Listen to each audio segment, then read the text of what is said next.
श्री स्वामी समर्थ. जय जय स्वामी समर्थ. तुम्हा सर्वांचं पुन्हा एकदा अगदी मनापासून आपल्या या नवीन व्हिडिओमध्ये मी स्वागत करते. येत्या 24 तारखेला 24 मार्चला होळी आहे. आपल्या हिंदू धर्मानुसार होलिका दहन हे वाईटावर चांगल्याच्या विजयाचे प्रतीक मानले जाते. होळी हा सण आपण सांस्कृतिक, धार्मिक आणि पारंपरिक सण असा मानत असतो. फाल्गुन महिन्यातल्या पौर्णिमेला होलिका दहन आणि दुसऱ्या दिवशी होळी म्हणजेच धुलिवंदन हे साजरं केलं जातं.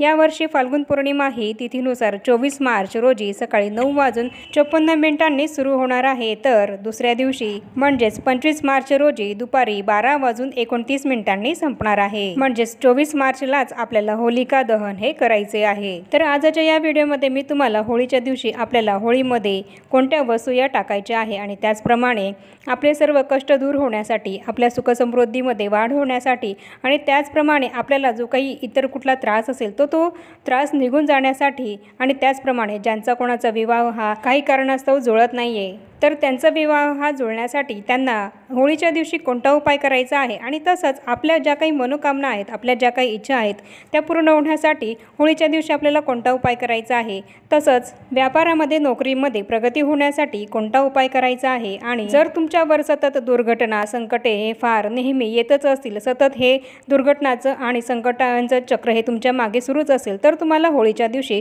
कोणता उपाय करायचा आहे जेणेकरून तुम्हाला या सतत होणाऱ्या दुर्घटनांमधून मुक्ती मिळेल, याबद्दलच संपूर्ण माहिती मी तुम्हाला या व्हिडिओमध्ये देणार आहेत. असे छोटे छोटे उपाय मी तुम्हाला या व्हिडिओमध्ये सांगणार आहेत आणि म्हणूनच हे सगळे छोटे छोटे उपाय जाणून घेण्यासाठी हा व्हिडिओ तुम्ही शेवटपर्यंत नक्की बघा. म्हणजेच तुम्हाला तुमचा जो काही प्रश्न असेल, तुमची जी काही समस्या असेल त्या समस्येवर तुम्हाला होळीच्या दिवशी कोणता उपाय करायचा आहे याबद्दल संपूर्ण माहितीही मिळेल.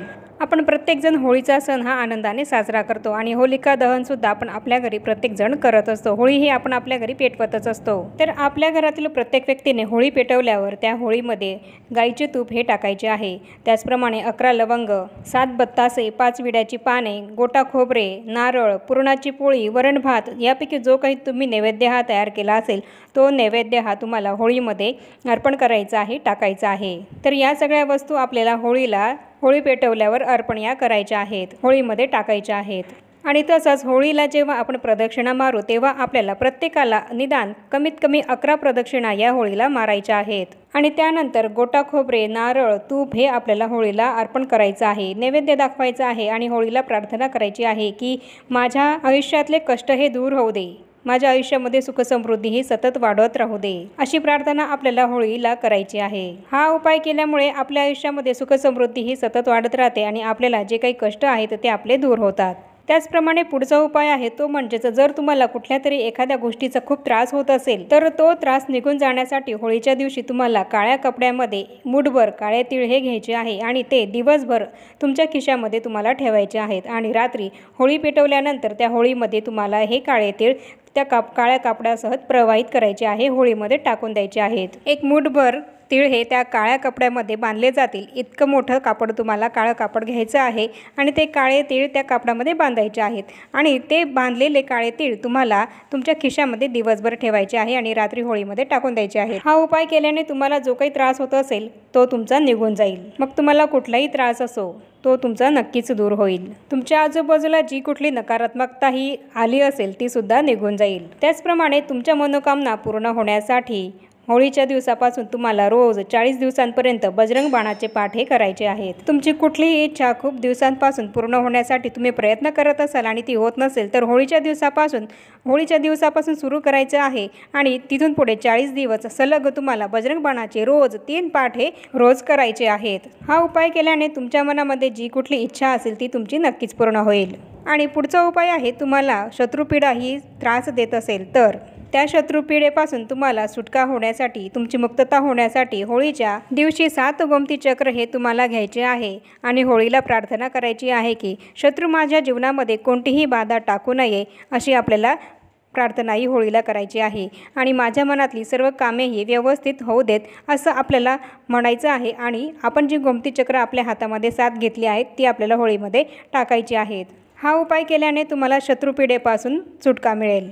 त्याचप्रमाणे पुढचा उपाय आहे, व्यापार आणि नोकरीमध्ये उन्नती व्हावी असं ज्यांना वाटत असेल तर त्यांनी होळीच्या दिवशी संध्याकाळी शंकराला 21 गोमती चक्रही अर्पण करायची आहेत। हा उपाय केल्याने व्यापारामध्ये आणि नोकरीमध्ये तुमची प्रगतीही नक्कीच होईल। त्याचप्रमाणे जर तुम्हाला सतत नेहमी धनहानीला सामोरं जावं लागत असेल, हातात आलेला पैसा हा तुमचा टिकत नसेल, तर होळीच्या दिवशी तुम्हाला उपाय करायचा आहे तो म्हणजेच तर तुम्हाला होळीच्या दिवशी सकाळी मुख्य दरवाजावर, तुमचं जे काही मुख्य दरवाजा असेल त्या दरवाजावर तुम्हाला गुलाल टाकायचा आहे आणि तिथे एक द्विमुखी दिवा हा लावायचा आहे आणि त्या दिव्यामध्ये 11 काळे उडीद हे टाकायचे आहे आणि या दिवा आपण जेव्हा प्रज्वलित करू तेव्हा आपल्याला प्रार्थना करायची आहे की लक्ष्मी मातेचा वास हा आमच्या घरामध्ये सदैव टिकून राहिला पाहिजे, अशी तुम्हाला त्या दिव्याला प्रार्थना करायची आहे। सतत होणाऱ्या धनहानीपासून आमची सुटकाही होऊ दे, अशी प्रार्थना तुम्हाला करायची आहे। हा दिवा तुम्हाला सकाळी प्रज्वलित करायचा आहे आणि जेव्हा हा दिवा विझेल तेव्हा संध्याकाळी तो दिवा तुम्हाला होळीच्या अग्नीमध्ये टाकायचा आहे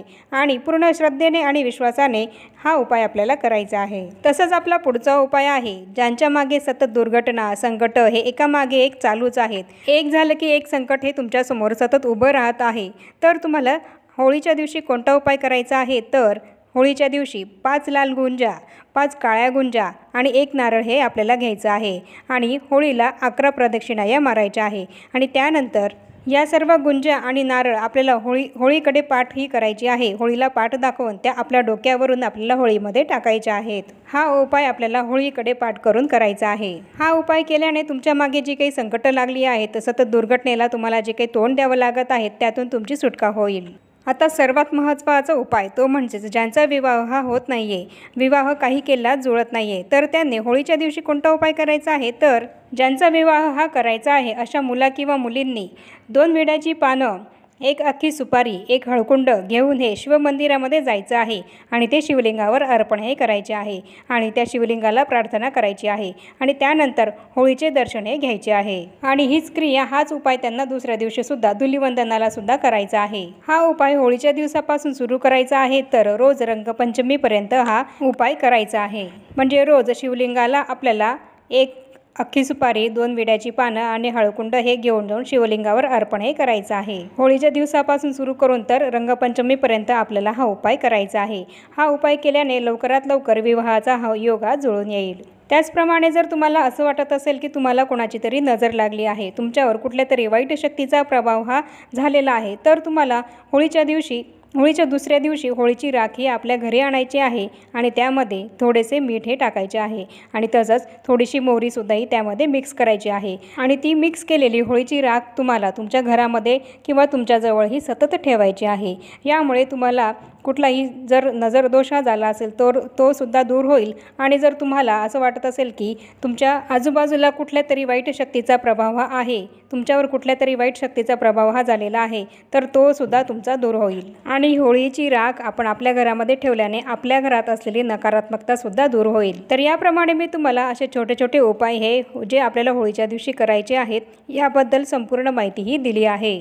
आपल्याला असलेल्या अडचणींपासून, समस्येपासून सुटका होण्यासाठी, आपल्या मनोकामना पूर्ण होण्यासाठी आणि ज्यांचा विवाह हा जुळत नाही आहे त्यांनी हा उपाय, मी जो उपाय तुम्हाला सांगितला आहे तो होळीच्या दिवशी नक्की करा। होळीच्या दिवशी हे उपाय केल्याने नक्कीच तुम्हाला या उपायांचा शुभ परिणाम हा मिळेल। आणि आता या छोट्याशा माहितीसह आपण आपला आजचा हा व्हिडिओ इथेच थांबूया। चॅनलवर जर पहिल्यांदाच आला असाल तर चॅनलला जरूर सबस्क्राईब करा आणि या व्हिडिओला जास्तीत जास्त लाईक आणि शेअरसुद्धा जरूर करा, म्हणजेच हा व्हिडिओ इतरांपर्यंत पोहोचेल आणि या माहितीचा उपयोग इतरांना सुद्धा होईल। आणि आता या छोट्याशा माहितीसह आपण आपला आजचा हा व्हिडिओ इथेच थांबूया आणि भेटूया पुन्हा अशाच नवीन एका माहितीपूर्ण आणि महत्त्वपूर्ण व्हिडिओ सोबत। तोपर्यंत सर्वांना श्री स्वामी समर्थ।